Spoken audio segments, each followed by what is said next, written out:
Next on Newsmakers, the state Supreme Court holds the legislature in contempt for not fully funding public education. A conversation with Superintendent Dorn coming up.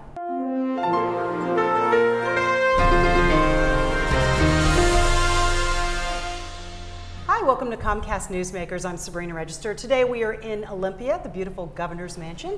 And joining me right now, Superintendent of Public Instruction, Randy Dorn. Superintendent, great to see you. You bet.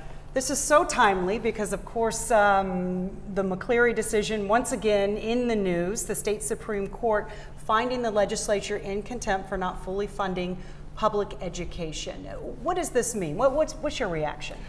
Well, the Supreme Court held them in contempt. They did not produce a plan of how they're going to go forward to 2018 and fully fund education. So what they're basically saying is you can't use local levies anymore for state responsibility, and you're going to have to move forward in funding. Transportation, all-day kindergarten, class size, MSOC, which is supplies and materials for schools, and then the prototypical school moving forward. You have to fund that. The legislature took an oath of office that the paramount duty of the state is to educate all kids and it be an equal system. And the Supreme Court says, we're not doing that today, so what are you going to do to fix it? So they have to make significant progress, or there's a possibility of sanctions coming after July 1.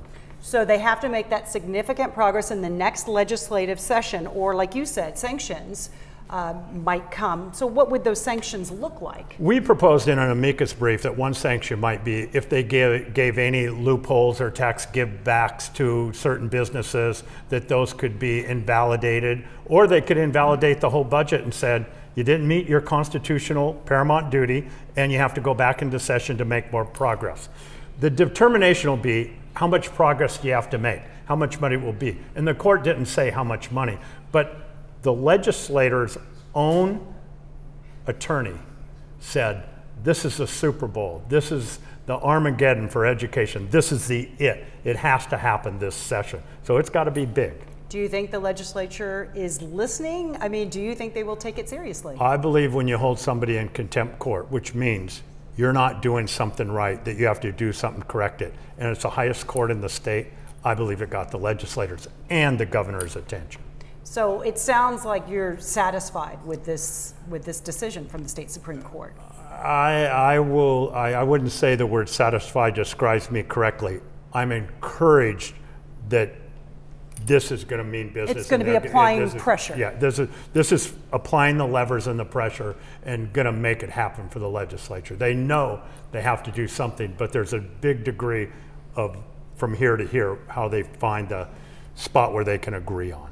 And so what do you think we will see in the legislature? I mean, obviously, different scenarios could play out, but you feel like the pressure has been applied. You feel you were encouraged by this. So. And people are going to have to realize the school system for the 21st century is going to take resources to educate all children.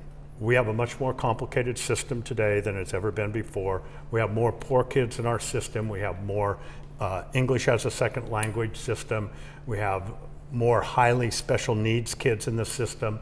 So to get every kid at grade level and college and career ready, it will take more resources to happen. That's code word for we're going to have to expand the tax base is what I believe. I don't think you can do it with just the increase in the budget. So we're almost out of time, Superintendent, but because of this decision, because of applying the pressure, you feel encouraged that you will see significant progress in the legislative session. Obviously, they have until 2018, but you feel like 2015 is going to be a pretty good turning point. It has to happen this year. So loopholes, increased tax revenue, all those things have to be on the table. Superintendent Dorn, thanks so much. Thanks a lot. And thanks for watching Comcast Newsmakers.